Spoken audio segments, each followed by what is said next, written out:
Embarque, o podcast de todos os destinos. Prepare o passaporte e escolha o seu próximo destino de viagem.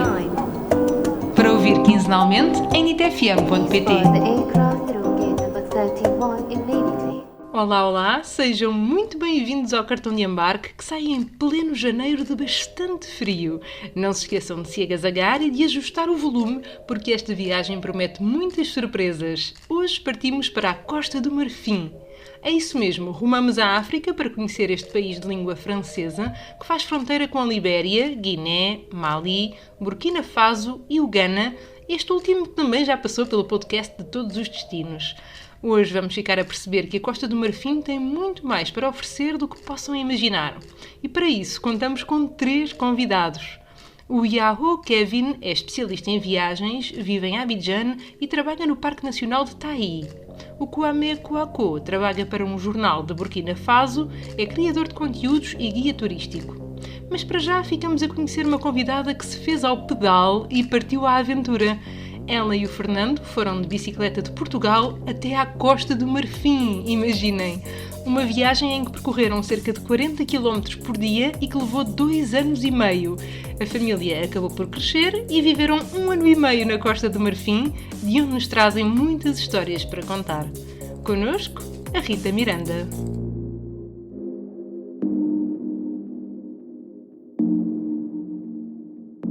Eu estudei arquitetura, tirei um mestrado, trabalhei 1 ano, vou aqui abreviar um bocadinho, mas pouco tempo depois acabei por me despedir e, entretanto, tinha conhecido o Fernando, que estava desempregado há muito tempo, e ele desafiou-me em agosto de 2012 a ir apanhar peras. Eu, na altura, achei aquilo um bocadinho esquisito, não tinha nada a ver com o que eu costumava fazer na vida, mas aceitei. E então, a partir daí, nunca mais trabalhei na arquitetura e os dois acabámos por passar a viver 24 horas juntos, sempre, em todos os trabalhos que fizemos a partir daí. E eu tinha, antes de o conhecer, o sonho de viajar de bicicleta pelo mundo, sozinha, mas a vida quis que eu não fosse sozinha, fosse com ele. Ele também gostou dessa ideia. É isso, não sei como me definir, mas começou assim. Pelo menos a mudança da minha vida, do gostar de viajar, do querer viajar, porque eu não tinha até então feito nada de especial. Tinha ido a Berlim, tinha ido a Praga e a Londres não, tinha ido ao Reino Unido, tinha feito uma viagenzinha. Aí aos Estados Unidos 1 mês, pronto, essa foi a viagem maior, mas no fundo eram viagens que eu fazia para ver arquitetura, não era de todo o tipo de viagens que eu faço agora, eram umas viagens completamente programadas para ver determinadas obras de arquitetura de determinados autores. Pronto, agora não tem nada a ver, não é? Começou assim, depois, enfim, a vida levou-nos onde nós estamos agora, mas para a introdução é mais ou menos isto. Tu contaste que já tinhas, de facto, esta vontade de pedalar por aí. Porquê? Porque viajar de bicicleta? Pois é. Isso não foi uma ideia minha, isso foi uma ideia que eu tirei de um livro que li, que se chama Pedalar Devagar, que foi escrito por um português e uma suíça, o João Gonçalo Fonseca e a Valérie. E eu li-o lá em 2008, quando o livro saiu, se não me engano, 2008, 2009. E o engraçado é que eu, que nunca fui assim muito ligada a viagens, nunca tive estes devaneios de viajar, aquele livro quase me fazia mal, porque eu queria fazer aquilo, eu não sabia nada de bicicleta, eu nunca tinha feito viagens grandes e eu quando lia, sentia vontade de fazer a mesma coisa. Tanto que eu até nem o li, não li logo, ao princípio começou-me a fazer mal à cabeça, pá, isto está-me aqui a meter ideias, eu não sou nada assim, não quero. Mas depois nunca mais consegui esquecer e pouco tempo depois, não sei, uns meses depois voltei então a pegar no livro e acabei-o e a partir daí eu decidi mesmo, pronto, é isto que eu quero fazer. E a partir daí tudo o que eu fiz na vida, todo o dinheiro que eu juntava, 5 euros, 10 euros, o que fosse, era com esse objetivo. E o Fernando já só veio 4 anos depois, eu conheci o Fernando 4 anos depois de já ter esta ideia. e ainda demorámos 4 anos antes de partir, portanto no total eu demorei 8 anos a preparar a viagem, que depois me Uma- iria levar à África. Exatamente, que foi uma viagem, uma grande viagem, uma enorme viagem, em que vocês pedalaram e pedalaram e pedalaram pelo continente africano, certo? Sim, sim. Portanto, a ideia inicial não era só o continente africano, a ideia inicial era o mundo, não é? Depois começámos a perceber que talvez fosse demasiado, porque nós gostamos de viajar devagar. Não é que tivéssemos essa noção na altura, a noção do ritmo que hoje em dia já conhecemos, na altura não conhecíamos, mas tínhamos noção que gostávamos de viajar devagar, que gostávamos de ver as coisas com calma, não tínhamos nenhuma pretensão de andar a fazer 100 km por dia, portanto começámos a perceber que talvez fosse demasiado o mundo inteiro. E pensámos, ok, então vamos à África e à Ásia, e começamos por África por ser o mais difícil, porque achámos se agora estamos com a energia toda e vamos conseguir ultrapassar os desafios da África, talvez mais tarde seja mais complicado ou não nos apeteça. E então foi assim que decidimos primeiro a África e depois seguíamos para a Ásia, sendo que o nosso ritmo afinal é bem mais lento do que aquilo que nós imaginávamos. E além de não termos conseguido terminar sequer a África, fomos só enfim, dos nossos planos, não é? Fomos só até à Costa do Marfim e demorámos 2 anos e meio a fazê-lo, portanto, de Portugal até lá. É precisamente sobre a Costa do Marfim que nós vamos falar aqui hoje, mas como é que vocês, além de se terem preparado, como é que foi esta aventura, não é? Como é que é possível, de facto, fazer esta viagem que vocês fizeram? Mas como? Olha, demorámos 2 anos e meio, como eu estava a dizer, e depois vivemos 1 ano e meio na Costa do Marfim, portanto no total foram 3 anos e meio. Eu acho que o mais importante é a determinação. De facto, quando as pessoas me perguntam, eu não me identifico com a ideia de que é preciso ser corajoso, porque nunca senti que fosse mais corajosa que as outras. Aliás, nunca me senti corajosa de uma forma em geral, mas sim muito determinada. E se tu tens uma ideia na cabeça, eu gostava de fazer isso, mas eu acho que isto não é possível. É possível, há milhares de pessoas que o fazem, não tanto em África, porque de facto é um continente que provoca sensações de insegurança, nunca se sabe bem, talvez não seja seguro, e o que nós fizemos foi muita informação. E hoje em dia a internet serve também para isso, não é? Ou sobretudo para isso. Ler blogs, estar em contato com outras pessoas que estiveram de bicicleta em África, e finalmente começas a perceber que não são nem uma, nem duas, nem 10, nem 20, quer dizer, são centenas de pessoas que já o fizeram, algumas que tiveram alguns incidentes, mas é de facto a minoria, e quando vais a ver, de repente essas pessoas tinham ido para sítios onde não era suposto, elas próprias sabiam e quiseram arriscar. A maior parte dos incidentes acontecem porque as pessoas vão para sítios onde não é suposto irem e por algum motivo querem experimentar. Portanto, o como é isto, é ser determinado, ter uma ideia na cabeça e seguir. Não é preciso muito mais coisas, nós não treinámos, não tínhamos uma condição física espetacular, como eu disse há bocadinho, a nossa intenção não era fazer 100 km por dia, e a nossa média do total da viagem deu-nos cerca de 40 km por dia, portanto, o que significava que houve dias que fizemos 10 km e outros dias em que fizemos 60. Portanto, qualquer pessoa consegue fazê-lo se for esse o seu desejo. Não há assim nenhum segredo.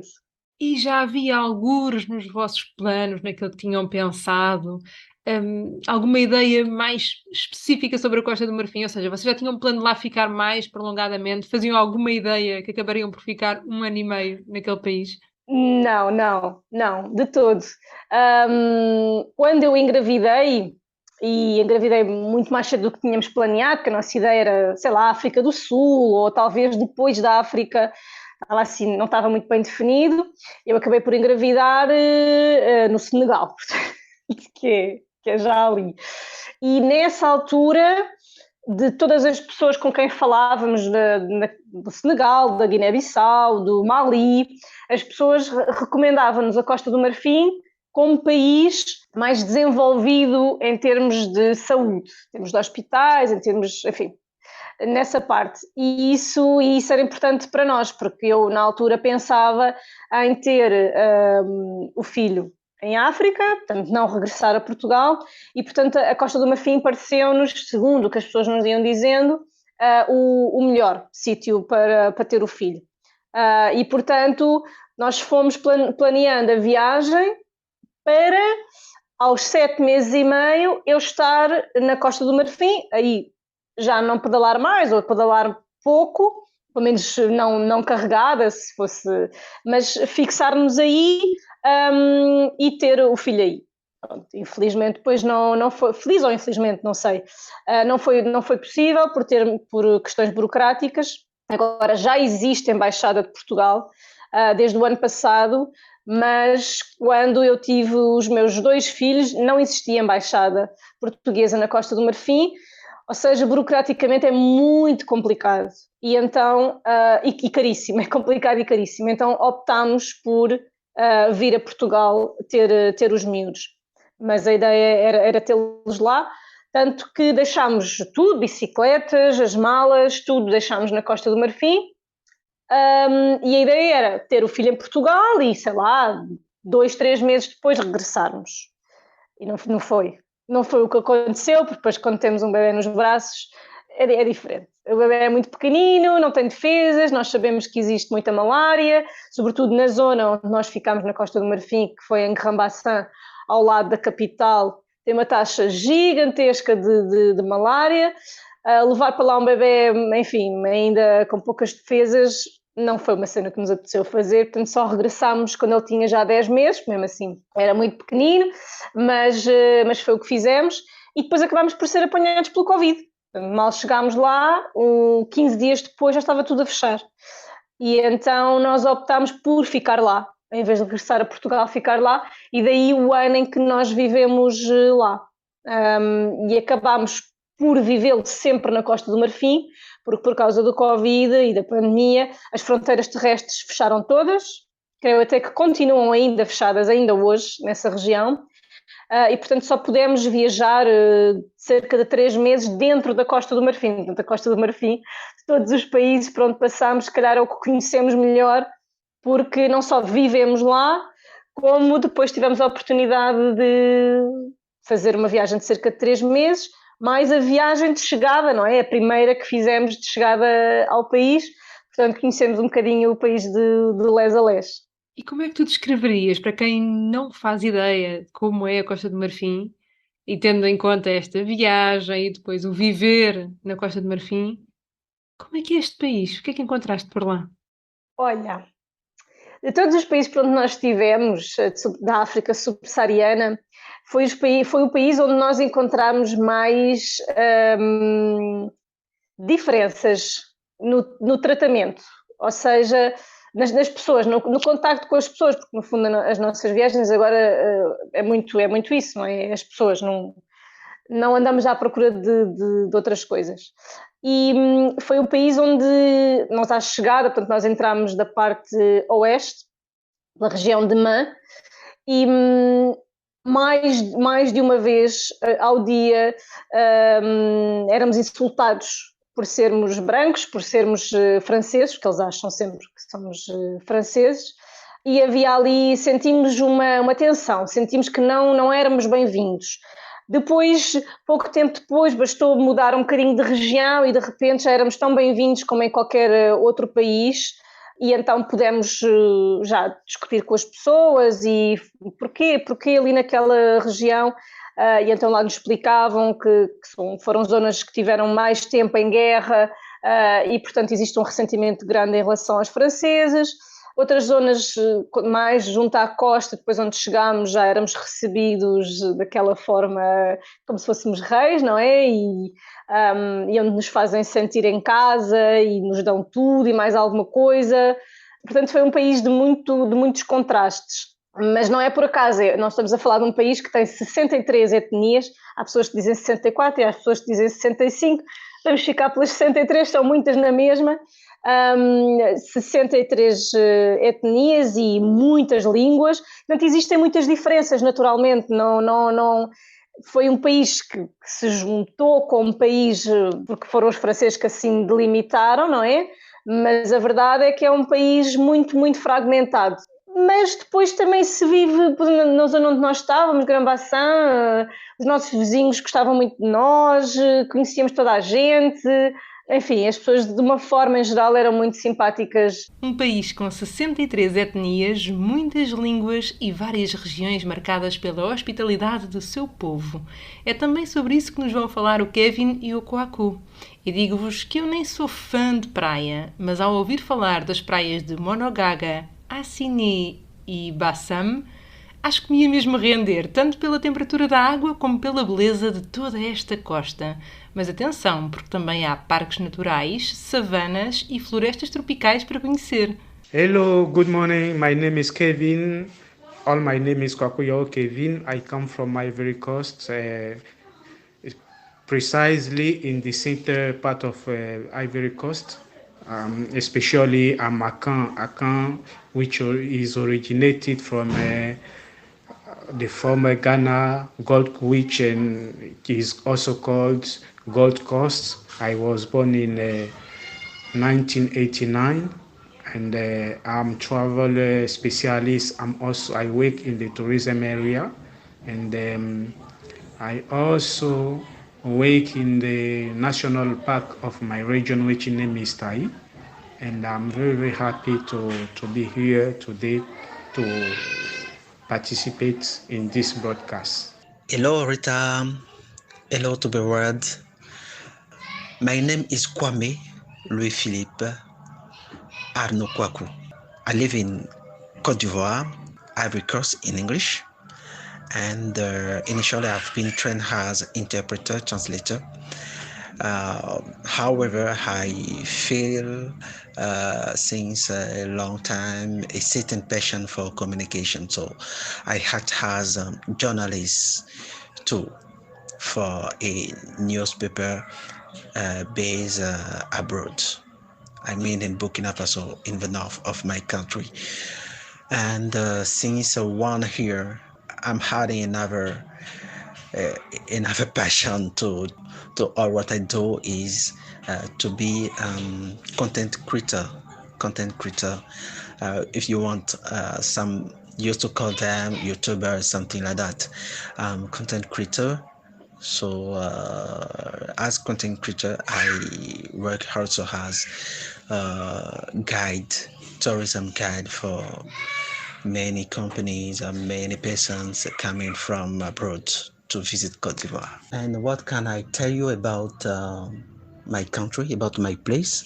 I would say that my country, Ivory Coast, is in West Africa with an area of 322,000 kilometers square.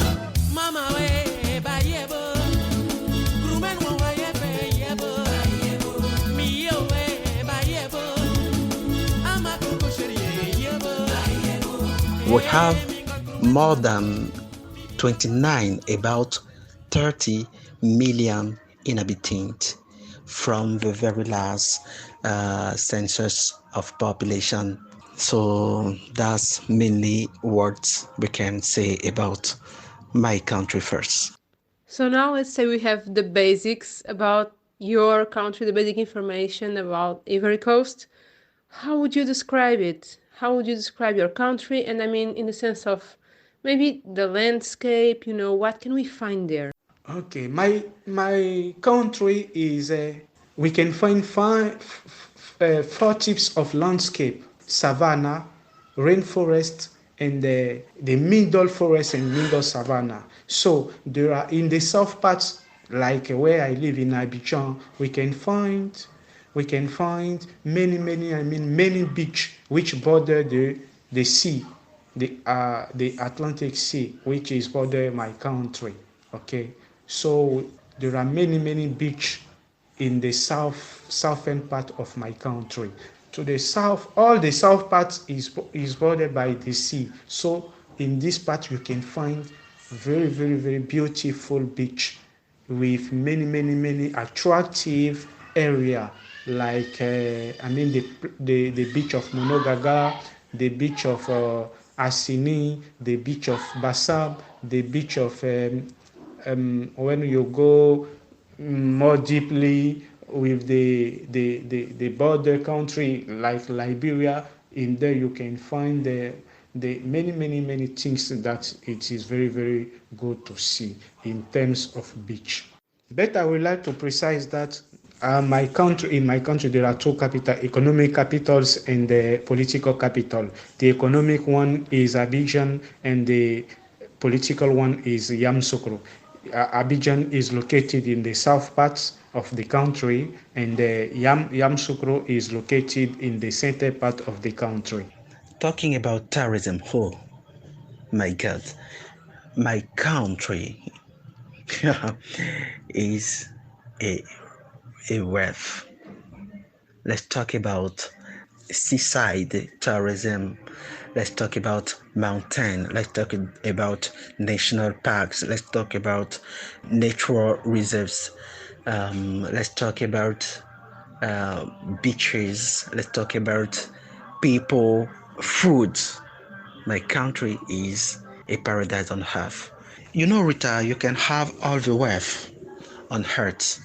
I mean, money, gold, diamonds. But if you are alone, you cannot be happy. So to me, the most valuable things we have, the most valuable things I like in my country is my people. We have a very hospitable people, and we sing it in our national anthem. And you can be sure that that is, for me, and I want to believe for the majority of people, the most important thing. It's about the people. So I'm amazed with the description of your people, really. I'm so grateful to host you here and that we are talking about people all the time, not about a country, a nation. It's all about the people. But apart from people, and because we are in a traveling podcast, I would like to know, in the other hand, what are your favorite places in the Ivory Coast? All our country is a good place to live. So according to me, there is no a good place or a favorite place where you can find yourself very happy to live. Everywhere you want to live, there is peace. There is, all is good to live. All places is very, fabulous, and you can find many, touristic area as La Baie de Sirène, the beach of Monogaga. This is in the southeast western parts, and there are so many things. So there is no favorite place according to me, but the day you comes here, you can find that according to you, a certain part can be a favorite place, but according to me, there is no favorite place to live. The places compete in charms.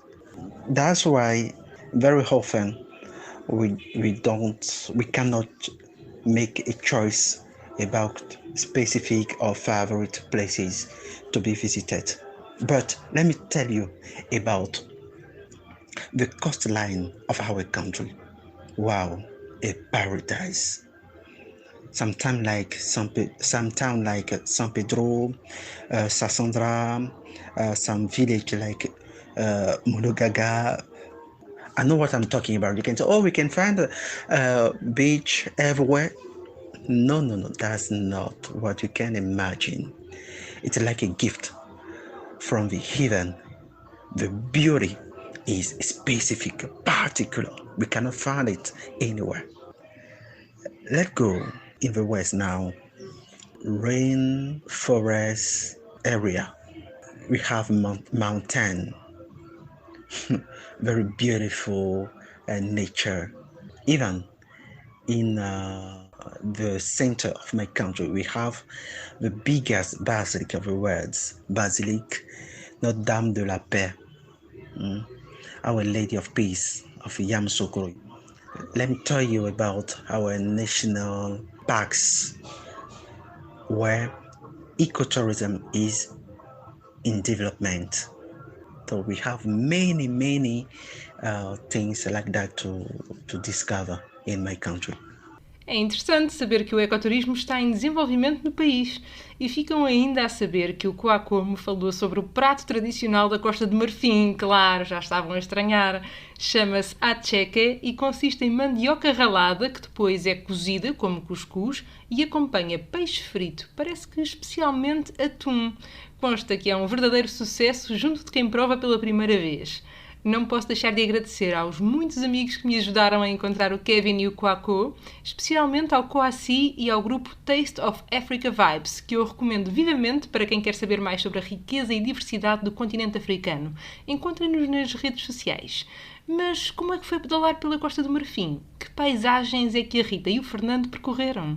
Olha, em termos de paisagens, a Costa do Marfim não é espetacular, ou seja, não é um país em que tu vás abrir a boca, sei lá, com cascatas incríveis, ou não sei, não é. No entanto, eu e o Nando, eu falo por ele, tenho a certeza que ele ia dizer o mesmo, nós adoramos estar a viajar em estradas com floresta super densa dos dois lados e para nós, apesar de ser sempre igual, é verdade, mas nós adoramos isso. E, portanto, para nós são paisagens que nos agradam. Aquelas árvores gigantescas, depois as eras que sobem às árvores, fica de repente uma parede verde de um lado e do outro, que se tu quiseres penetrar nem consegues, nem sequer é possível. Há disso, depois também há zonas um bocado desflorestadas, não é? É como quase todos os países da África, imagino que têm este problema. E depois tens como lá está, como existem muitas etnias, tens muito tipo de aldeias diferentes ao longo do país. E a diferença norte-sul é enorme, não só pela religião, maioritariamente em baixo, na zona sul, a maioria são cristãos e na zona norte a maioria são muçulmanos. Portanto, logo aí existe uma diferença enorme. Depois, mais as etnias, de repente parece que estás a atravessar vários países ao longo da Costa do Marfim, sendo que as aldeias mais tradicionais encontram-se no norte, ali na fronteira com o Mali e no Burkina Faso. Poderia ser mais interessante em termos de conhecer, em termos de ser diferente, é de facto o norte, porque é um país que é bastante desenvolvido, vou assim dizer, em relação aos vizinhos, e portanto o que tu já vês já é o deixar para trás as tradições e portanto aquelas palhotas e aquelas coisas mais engraçadas já são casas de betão com telhado de zinco, portanto repetidamente, e ali a partir mais ou menos de meio então recomeças a ver um bocadinho mais o que é a tradição. E depois no norte também tens muitas mesquitas feitas de adobe, que vêm tradicionalmente não vêm do Mali, não é? Porque antigamente era tudo junto. Mas aquelas que se ouvem falar que há no Mali, feitas de adobe, enorme, lindíssimas, também há no norte da Costa do Marfim. Nós pudemos visitar duas delas, exato, em Kong. Mas há mais, depois é um bocadinho mais difícil de acesso em bicicleta, mas é uma região que ainda mantém muita tradição, ainda tem coisas muito, muito engraçadas para ver. Foi aí que conseguimos ver pela primeira vez de toda a viagem danças tradicionais e festivais próprios deles. Aliás, até existe aí alturas em que as mulheres nem sequer podem estar e, portanto, as pessoas vão avisar na rua que agora não podemos passar, só os homens é que podem passar, porque são espíritos que encarnam nos homens e eles fazem, imagino eu, umas danças e estão vestidos de uma maneira especial, enfim, e não se pode, as mulheres não podem ver, os homens podem, sendo que não é de todo permitido telemóveis, nem câmaras, nem nada. Gostámos muito pela surpresa, também não sabíamos que íamos encontrar isso, foi para a altura do Natal. Portanto, celebrámos o Natal com os cristãos e depois, ao sair à rua, havia estas tradições todas a acontecer, sempre danças, os balafons sempre a tocar, foi muito engraçado. Estava-te a ouvir, a tentar acompanhar dentro do possível, não é? Enquanto falavas todas as histórias, enfim, muito tempo, não é? Num país com as suas culturas, com as suas tradições, com as suas gentes, pensando, cumprindo também aqui um bocadinho o que falávamos no outro dia, que é o objetivo do cartão de embarque, ou seja, não focando apenas nas pessoas que desejariam, ou gostavam, ou planeavam ir à Costa do Marfim, mas também para quem quer saber mais e conhecer um bocadinho mais deste país. O que é que achas que toda a gente devia saber daquilo que foi a tua experiência lá, aquilo que tu viste e pudeste conhecer e viver? O que é que temos de saber sobre a Costa do Marfim? Eu acho que é muito importante conhecer a história da Costa do Marfim. Tudo o que a Costa do Marfim passou até hoje, ou seja, a começar de quando ela pertencia ainda ao reinado de Sundiata Keita, que unia o Mali e todos aqueles países ali à volta, e até se ter começado a fragmentar nas tais 63 etnias, e depois o que a presença francesa foi lá fazer, o impacto que isso teve.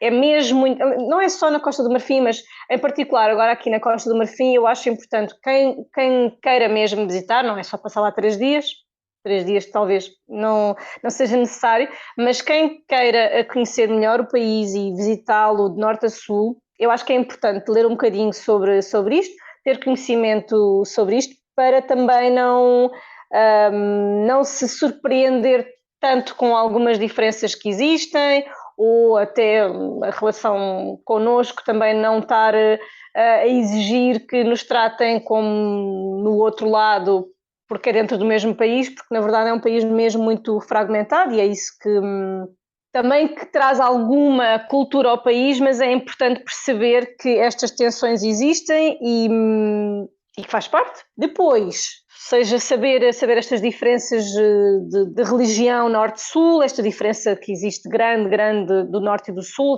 o país é mesmo um bocadinho como o Ghana também, é fragmentado ali, muçulmanos em cima, cristãos em baixo, o que aqui se representa também culturalmente.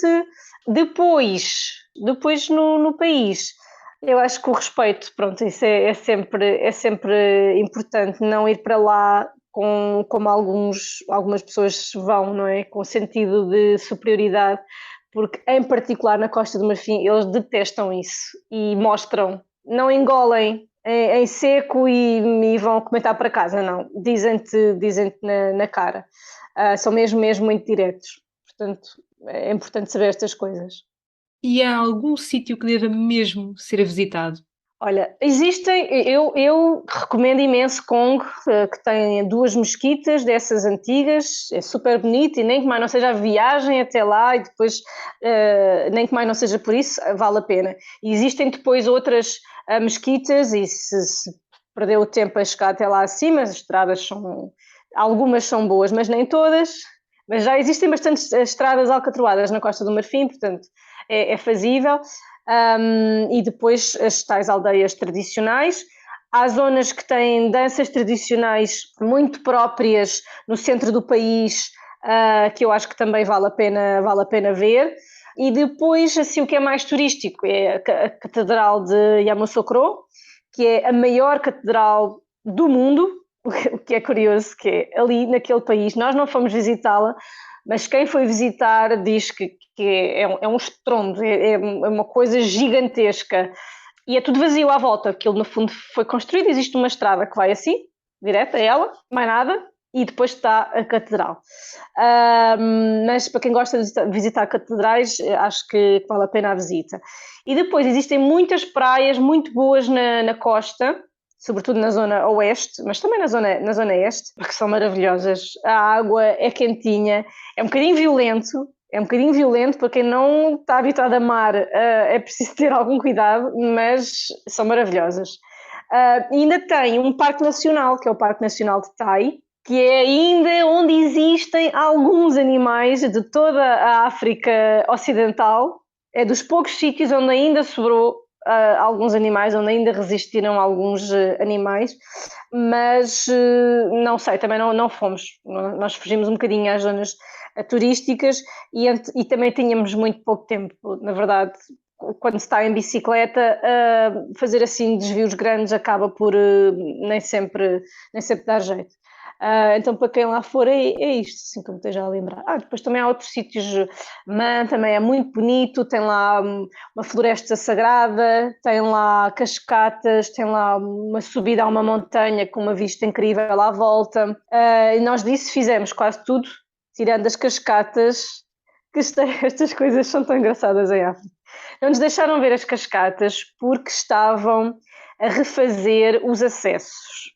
Só que os acessos são refeitos por pessoas nas quais encarnam os espíritos da floresta. E, portanto, nós não podíamos sequer aproximar-nos e eles trataram-nos super mal e não estávamos a perceber nada, porque não tínhamos lido sobre o assunto, não estávamos a perceber nada e eles não nos estavam a deixar passar e a dizer que os espíritos e que não podíamos ver e que não podíamos ver e que não podíamos ver. E depois, com calma, lá nos explicaram do que é que se estava a tratar e, no fundo, estavam só a refazer os acessos, sendo que, para refazer os acessos, só algumas pessoas é que podem e têm com o espírito entrar nelas, enfim. Então, os estrangeiros não podem ver, aliás, não é só os estrangeiros, ninguém pode ver, enquanto esses trabalhos estão a decorrer. Então não vimos as cascatas, mas depois vimos a parte da floresta sagrada que podíamos ver e subimos à montanha. E chegamos ao fim da nossa volta à Costa do Marfim em bicicleta. Um enorme obrigado à Rita, ao Kevin e ao Kouakou, que partilharam tanto connosco. Quanto a nós, até ao próximo destino.